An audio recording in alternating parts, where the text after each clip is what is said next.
I'd just like to say it's been a great privilege and honor to be with all of you. I felt very much at home here and was very thankful for the encouraging and generous welcome. So it was very nice to be here, to be with my friends, and it was great.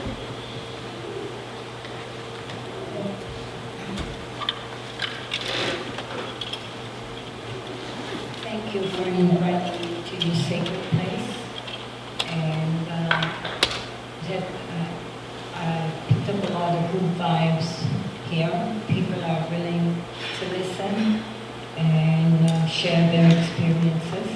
And I want you to know that I learned just as much from you as you say you did from me. I was told to talk about what I thought would be the next step. And I see up here you have been having discussions, and but I find that discussions happen between groups, their own individual groups, and there's no dialogue between Aboriginal and non-Aboriginal people. And I think that's the next step. And I think the non-Aboriginal people have gone as far as we can go by telling our stories at the Truth and Reconciliation Commission. And we've told the Truth and Reconciliation stories we even hid from each other and from ourselves. And when we were students at the Indian Residential School as children, people in our community regarded us as the warrior children. We took on the two most powerful organizations in the world, the government and the church, and we won. And out of that lawsuit came the Truth and Reconciliation, and out of that lawsuit came a lot of discussion and research and study. And the next step, I think, will be a dialogue between Aboriginal and non-Aboriginal people. You can go to the website and you can hear all our stories of residential school stories. And I think there's nothing more that we can tell you. You can hear stories about murder. Children being beaten to death, children put in the furnace, children denied the freedom to speak, being denied separation from their parents at a very young age. And we've told you everything, and I think we've heard it all. There's nothing more to uncover except the graves that were of the children who died in residential schools. But you already know that story. You've heard it. And what happened, never underestimate the power of a story. Never underestimate the power of an apology. An apology can save a life. There's a case of a mother who deserted her daughter, and when her daughter found her, she became an adult. All she wanted was she was suicidal because she grew up without a mother, and all she wanted was her mother to say, "I'm sorry." That was all she wanted. So never underestimate the power of the apology. And I just want to say one more thing. In our Native communities, we were polarized too. The ones that went to residential schools were looked down upon by those who didn't. And then when we started to tell our stories, we started to have discussions, and now we're into dialogues, we're talking to each other. And now the people in the communities, when I asked them what they thought about the survivors, they said, "We look at you as warrior children. You went to the Indian residential school, and you faced the two most powerful organizations in the world, unarmed and unprotected. And you survived. And when you survived, you revived our native belief system. And now you tell your stories to the TRC, and now you're the global teachers. You're teaching the world. And I think the next step is, like I said, dialogue between the two groups. Thank you.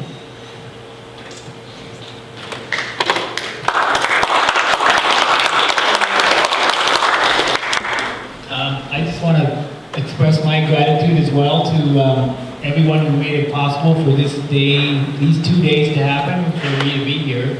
It's been a very rich experience.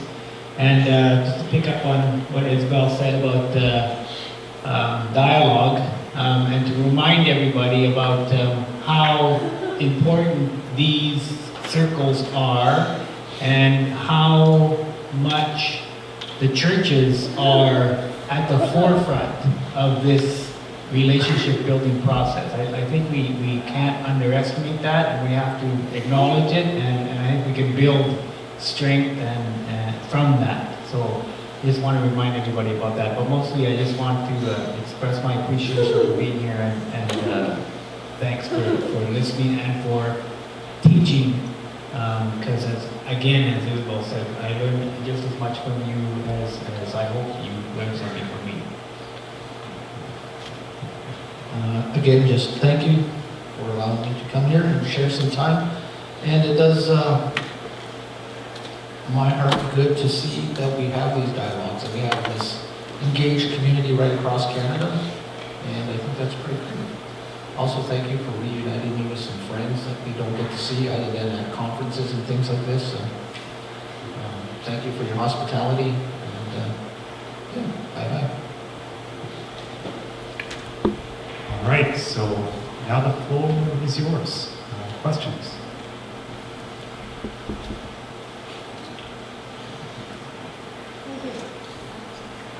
I know Michelle had one, so I'm going to go here and then come back. And over the last several hundred folks from the reserve would go to the church in an urban setting, but then never to return. And so my question is, I guess what would your vision be to see, right? Because I feel like church just isn't working the way we have it running now, right? It's just not working. It's not engaging, especially our First Nations folks. And then therefore, where are we going to have that dialogue if we don't have that relationship within a church context? So I'm wondering, where do you see that in the future, or how to build or rebuild, or what does that look like?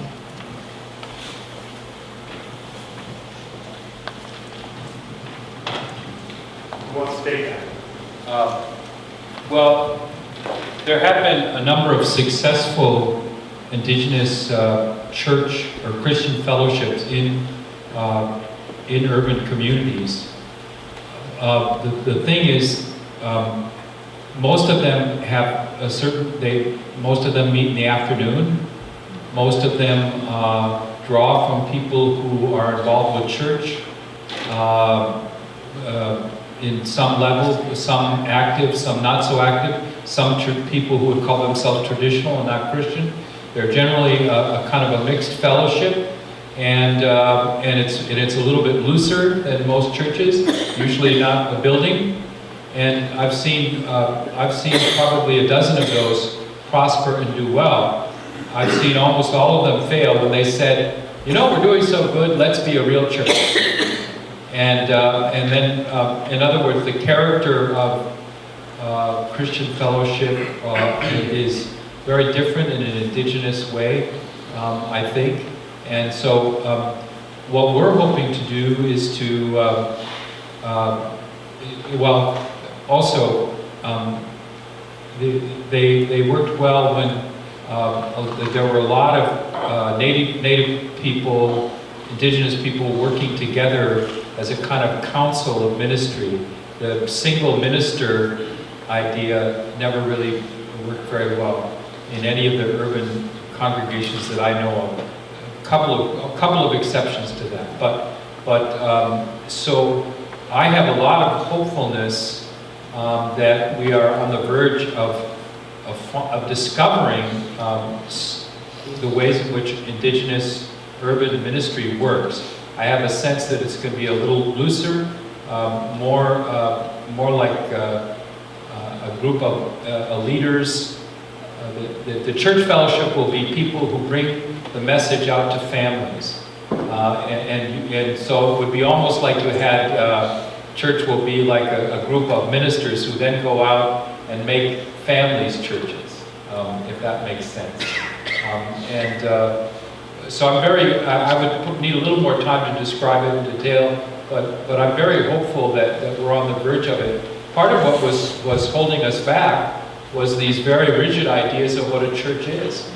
And now that those are pretty much out the door, I think people are really raring and ready to go.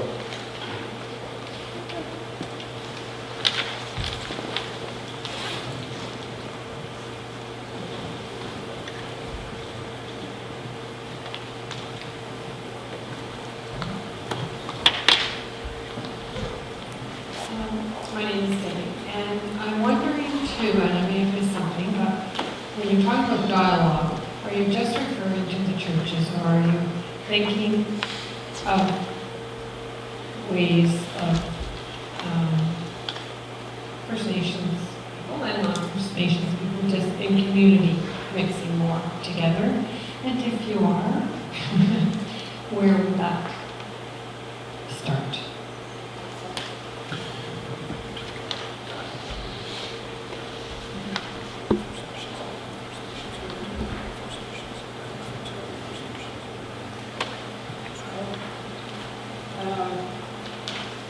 Like I said earlier, like right now we're at a place where Aboriginal people are talking to Aboriginal people.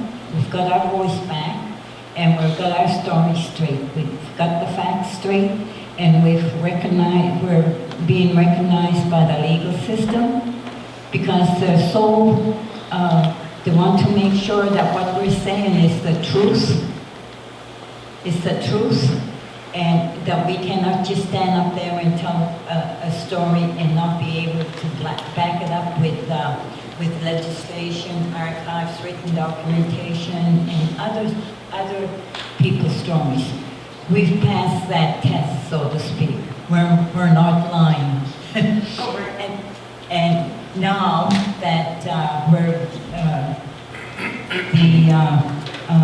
the responses to the apology have been said. It's been 4 years. Some people have expressed the thought that we made it all up, and now that we haven't, we taught the world. We told the world that the world wanted to know the stories, and like I told you a little while ago, we were warrior children, now we're global teachers. We've done that. We're educating our own people, we're talking to each other. We can't just stay static and not move on. I think the churches also are in the same fix. You've talked to each other and you all agree that there was an injustice has been done, wrongs have been committed, crimes have been committed, and now you want to do something, and we're all willing to do something about it, but we're not talking to each other. There's no dialogue between Aboriginal and non-Aboriginal people, and that's what I mean. We have to create a venue in between that we'll all be comfortable with, and that's what I mean. Can I ask another question? I'm just wondering if you have any vision of what that venue might be, like how on our side we can start working together with you to come together and talk. I don't have a vision. All I know is that we have our ceremonies, we have our talking circles, and I haven't thought about I mean, this is not my first time I've talked to a church group. I've talked to university students, and what I found out from all our talks is that non-Aboriginal people do not know the history of Aboriginal people, residential schools, and some of them think that it doesn't apply to them, and a lot of them, not a lot of them, but just one person told me this. Now I'm putting it all on you. One person told me the Prime Minister, when he delivered the apology, that was his defining moment, and the apology emancipated us. That was her stance. She's non-Aboriginal, and that's what I carry in my head. I need to hear your stories. Yeah.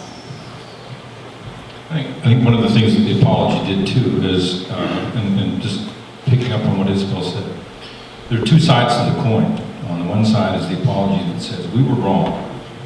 So the Prime Minister and the leaders of the opposition, House of Parliament, we were wrong. Canadians were wrong in doing these things, and they named. Now the other side of the coin is, and I think this is what Isabelle is driving at in the idea of the generation of warriors. The other side of the coin of we were wrong is that means we were right in seeking to preserve language and culture and heritage and so forth in our ways of understanding. We were right in doing that. You know, it allowed us a vindication that we struggled. So where we were told for a long time, this is wrong, this is evil, this is bad, and they sought to suppress it. So now that the apology is there, the flip side of the coin of the apology is we were right. We were doing what was right. Yeah. I know you looked at me and you thought, what is this? But that's what I mean. So, and a lot of our people who were still laboring under the idea that this was not a good thing are going to be emancipated.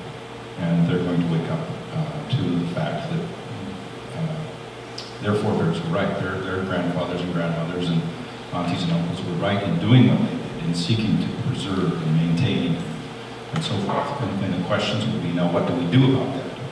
And how do we go forward as Aboriginal people? How do we go forward from that? That's one place where we obviously also need some dialogue. Because there are people, as we know, there are people in the Aboriginal community, a significant number of people for whom there's a middle ground. They haven't backed away from being followers of Jesus or Christians, even though all of this stuff has happened. So there's many, many people in that arena, and many people who are not. And we need to learn how do we live together as Aboriginal people in the community, those who do and those who don't. That's part of the dialogue as well. I think I'd also like to add that throughout this weekend, in our traditions, at least as storytellers or coming out of the oral tradition, once you've heard that story, and you've taken that in and you've listened, it's now part of your story. So part of the onus is on you. You have that story to carry forward now. So you become an active participant in retelling that story. And so that is how, you say, how can I? While you leave here this weekend, you have information, you have a new story to tell and bring to your own friends, and just pass on the tradition, the story that way. And so, if I have to give you permission to tell that story, then you have my permission to tell that story. But that is the oral tradition. Once you receive that information, it's now yours. You get to dispel it. And hopefully you can do that amongst friends and create your own circles of influence.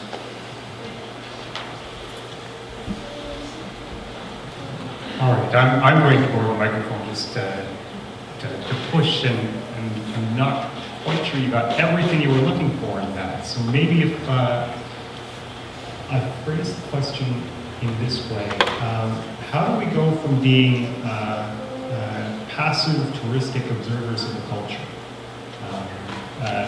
As you know, we are here in part being to a participant in dialogue, what is our first step on, when we walk out the doors? What should we be doing to start bridging gaps between cultures and start to listen and interact and relate? I know what we shouldn't be doing.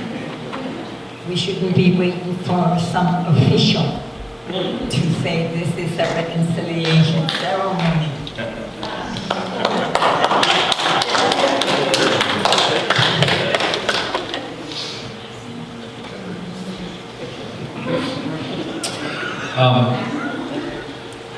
I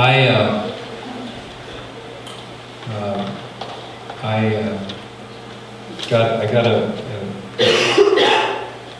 somebody gave me a pipe. It's a very special thing, and I have a friend who's a pipe carrier and sun dancer, and I asked him, well, what do I do with it? And he said, sit with it. Just sit with it. I said, okay, and that's what I did. But I have a feeling that our next step is to sit with each other and to be with each other, to as much as you can. There's a lot of community life around. I imagine you guys have powwows here, and there's other ways in which you just sit with people and take time to be with them. I think that that's the most important thing, and sometimes it takes a long time in order to build up a level of trust. I think that, again, we talked about this earlier, we often, in the broader society, we take what I would call a programmatic approach. If we have a problem, we develop a program to solve the problem. I think that the way my elders have always taught me is if you've got a problem, you have to sit down with people and sometimes think it through, sometimes pray it through, sometimes be silent about it. And I went to visit an elderly Navajo man. I brought him communion. As I was just setting up, a friend of his knocked on the door. He walked in the door. They said hello. He introduced me. The old man introduced me to the man, and he sat down. And they sat there. And then for the next 10 minutes, nobody said a word. They just sat in each other's presence. And then finally, the visitor said, "Well, I've got to go," in Navajo. And he shook hands and he walked out the door. And then the elder who I was there visiting and praying for, he said, "Boy, that was a nice visit." That's true. And I think that when we can do that with each other, and I think the expectation in the Indigenous world is the more you come to know someone, the less you say. Whereas in our world, the more you know someone, the more you say. So I think that maybe we just need to sit with each other for a while.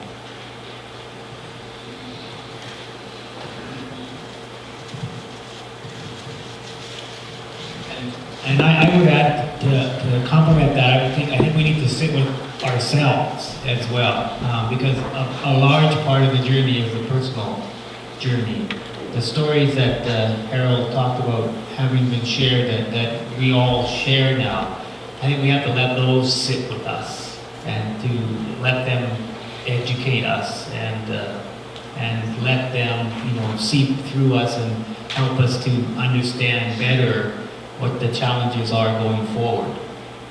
Because you can't that meeting that you discussed about everyone sitting there in their own presence. I mean, that's hard to do if you're not comfortable in your own presence. So you have to reach that point as well. I think that's a very important part of the journey.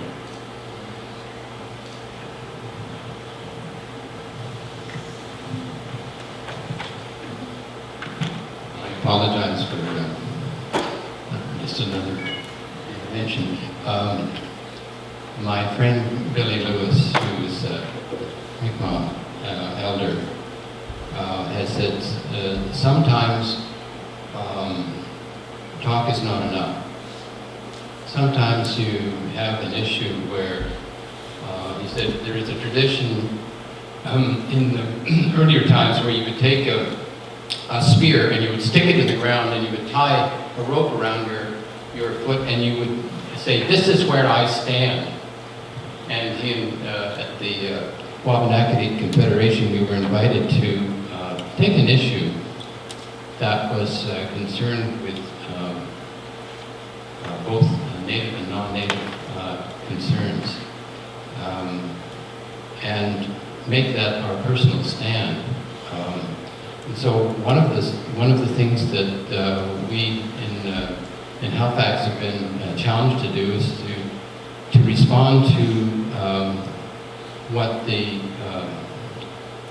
First Nations have decided, and that is that there will be no fracking in Nova Scotia and New Brunswick, and it comes out of that tradition of valuing the Creator's earth and the preciousness of water. And they feel so strongly about this issue that they are willing to take the stand.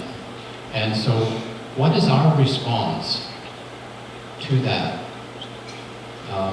Is that an issue that we can join with them on?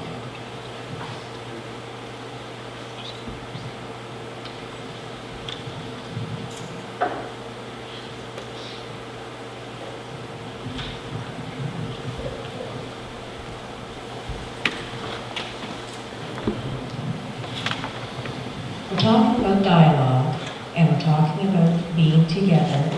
So doesn't it make sense that we should be standing together? You know, I don't know very much.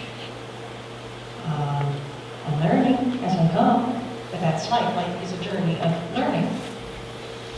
And sometimes we need someone else to show us the way. When I say us, I mean all people, not just whites or blacks, or as I call beige people. You know, this thing about the mines and the fracking and all that sort of thing, it's dangerous for all of us. And if this is something that Indigenous peoples are willing to fight for, shouldn't we be there as well? If we have a conscience.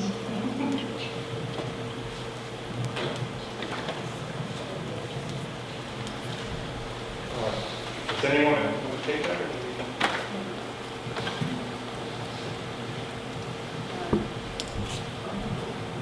What you just brought up, it addresses the cultural rift that the cultural gap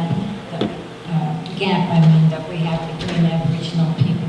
Just because fracking is not good for us. You live on the same earth, and the sun shines on everybody. And if the earth is gonna break in two, we're all gonna fall into the pit. I think we should all be standing together on that one. That's not Aboriginal or non-Aboriginal. That concerns the earth and the resources. I would support anybody. I wouldn't care what color they were on that. Yeah.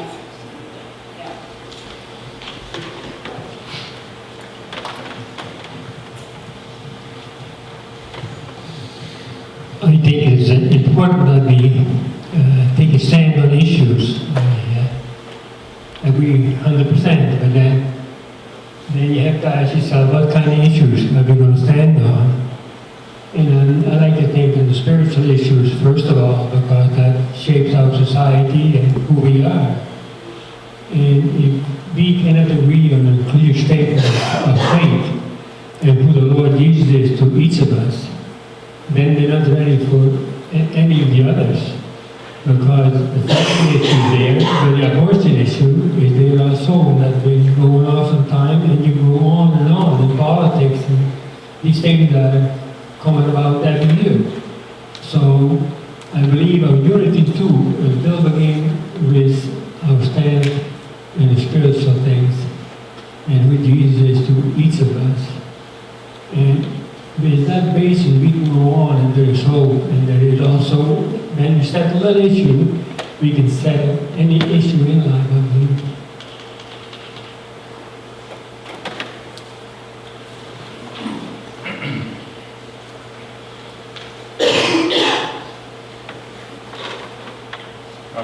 I appreciate that. I think one of the differences in perspective or vantage point for us would be that we don't immediately separate those two as one taking preeminence over the other. The creator of all is the creator of all, and the entrustment of that creation into the care of human beings brings us into a relationship with it of care and concern that is very much spiritual in nature, is very much a part of the spiritual reality of the entirety of God's creation. And so we don't immediately separate the physical and material aspects of the world from the spiritual as if they're not connected. That's something that the Western Church does and has done consistently down through history, which is a part of the reason that it was able to treat us as Native people the way that it did, because it saw us initially as a part of the creation and material substance as opposed to some beings with a spiritual nature. So I'd be very disinclined to say that somehow we need to focus on the spiritual as if it was separate from the physical reality, because my spirituality and my spiritual essence and being inhabits and is interconnected to the physical reality of my body. It isn't separated from. And if we do a biblical theology of that, in the resurrection it is the body and the spirit together, the body and the spiritual reality of what God has made together that emerge, not simply the spirit disembodied. So I think that's a poor, if I may say so, and it may seem quite arrogant, I think that's a poor theology of the West that we really need to disabuse ourselves of, is the dualism that is so rampant in the West, which permits the West and its theologies to separate physical material reality and responsibility from the spiritual. And God does not do that.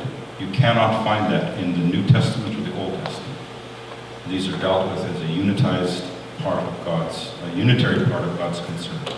So there I would want to say no.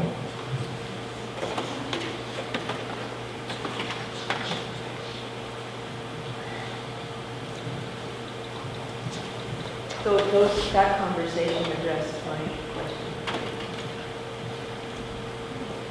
Is there another?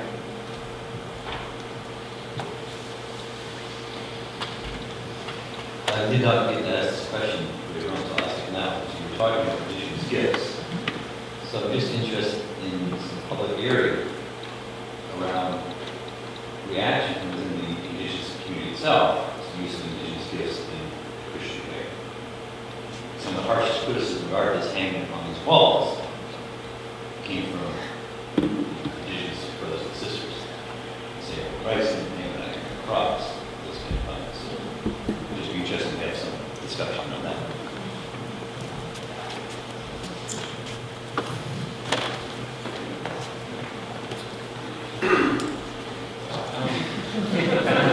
So it's kind of, I get the turd anyway, so. I think that, you know, one of the great gifts of Indigenous life is the encouragement of individuality. So, you know, you just kind of go with the flow. You know,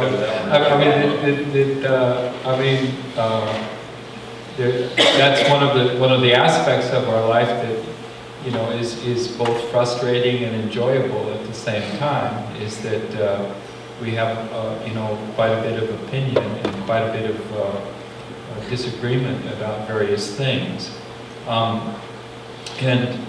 You know, I was at a meeting just the other day. We saw a movie that everyone should see called Third World Canada. It's the story of a family of young children whose parents in their 20s both committed suicide.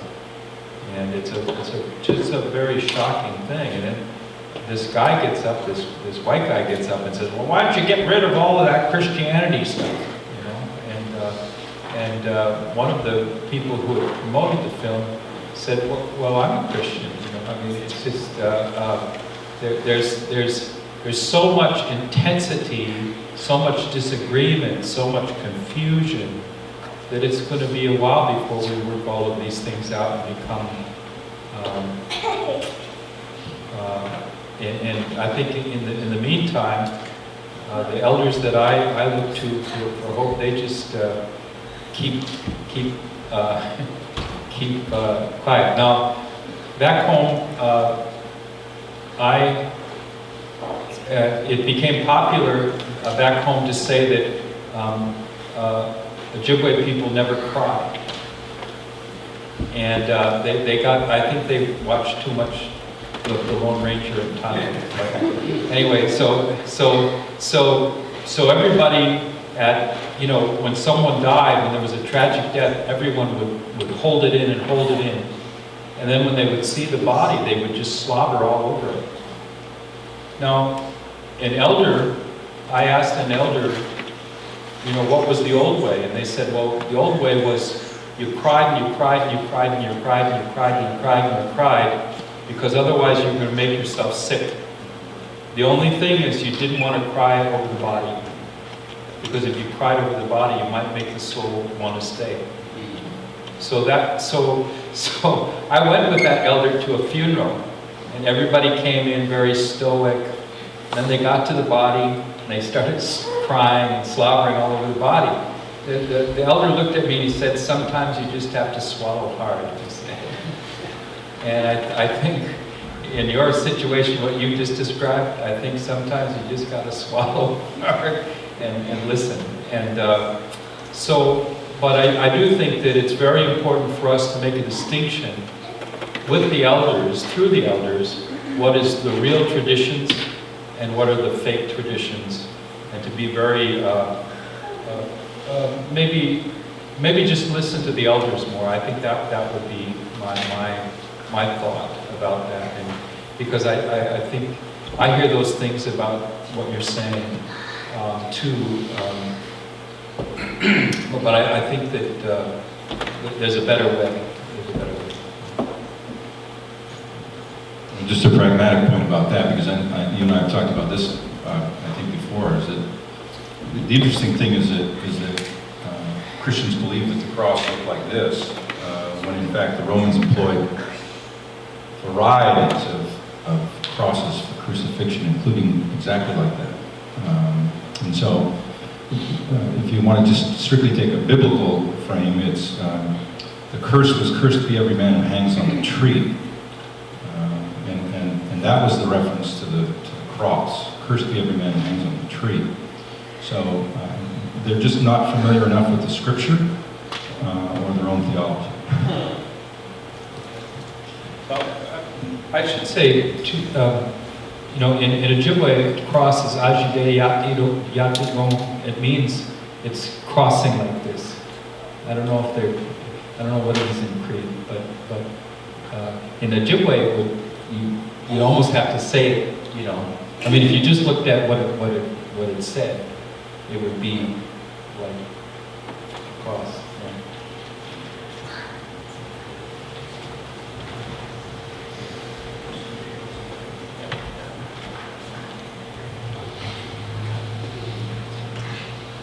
Another question?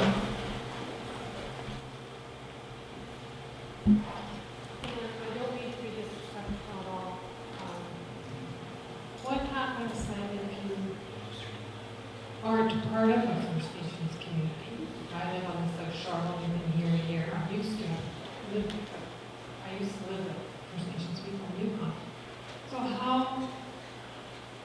don't know where I would start, like am I welcome in First Nations communities? Like is there a church I can go to, or go to an event? It's kind of hard when you don't know close by and you don't know anybody.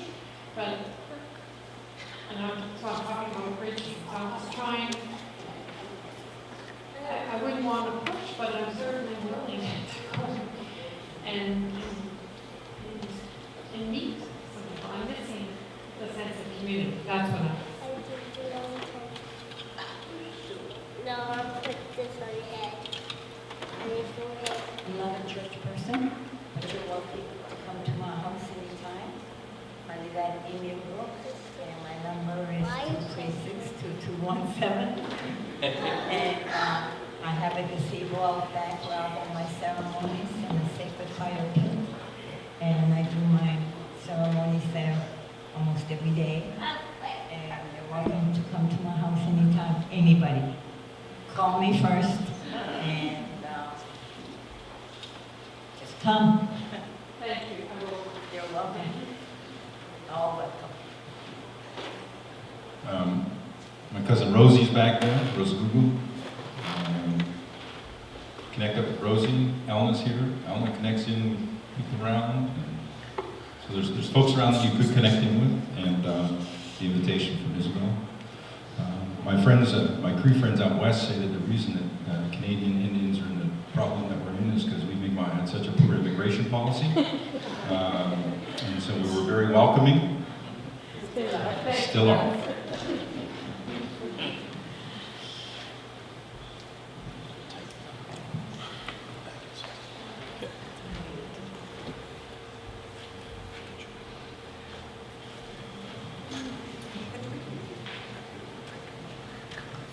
All right, Steve, how am I doing? 341. 341. All right, what I'd like to do is just give you a moment, because maybe there's a question percolating that you haven't got completely figured out yet, but what I'd like to do is just take a moment and share some gifts to our presenters. We give thanks that they've come, and so this gives us a little natural break before we close up and prepare to leave.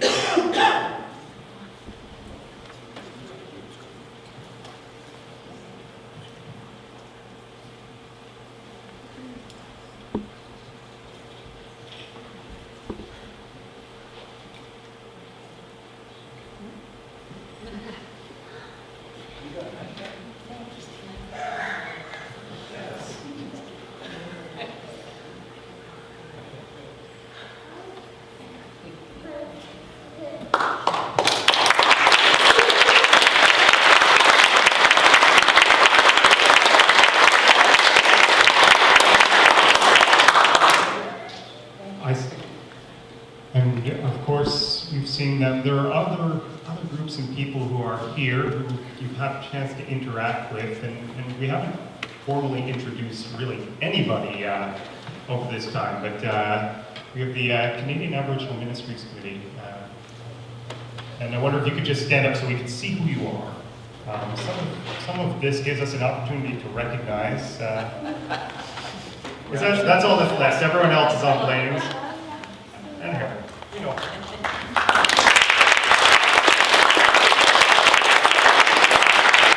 We have. Could you explain what that committee is? Yes. Well, let's solve the alphabet soup together.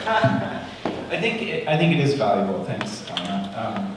It's valuable to, as we go from here, to remember too that the Christian Reformed Church. I mean, we're midstream here, right? We're not starting from nothing, and so one of I think it's a significant thing that we're all here together, and that we've heard stories together, and that we now share a story together. We're part of a national story. Mark spoke to a group of 500 or so folks from the Christian Reformed Church in Ancaster just a couple of weeks ago. Shared similar things, similar ways of seeing the relationship between Indigenous and non-Indigenous people. The Spirit is moving. The Creator is moving, and we're part of that, and that to me is significant. The artwork that you see around here is that, as those who were here last night heard from Bert, was the result of conversations between Bert and Ovid and Ovid's elders over 10 years ago. And here it is now in Toronto, Nova Scotia. Part of a national tour where Christian Reformed groups and Kairos groups across the country are coming together and learning more and taking those next steps. So as we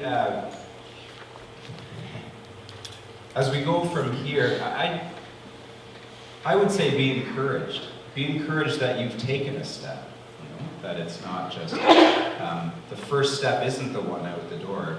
One of the first steps was the one into the door this weekend. And so let me just express my gratitude to you at the front, all of you for being here and sharing your wisdom.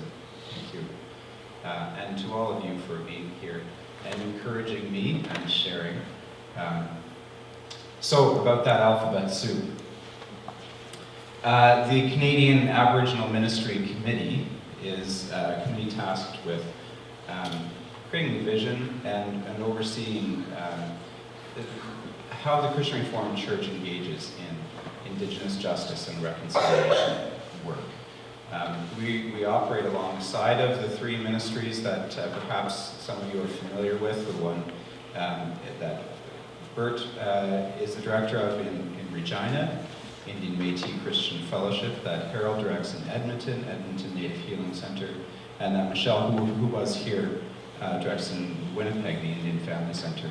And so the Aboriginal Ministry Committee, within the context of multiple people within the Christian Reformed Church, in the national sense, in the international sense, but also in the local sense, including many of you, the Aboriginal Ministry Committee takes the role of enabling our churches and helping our churches to learn more about Indigenous justice, about reconciliation, and to walk together as covenant people before our Creator.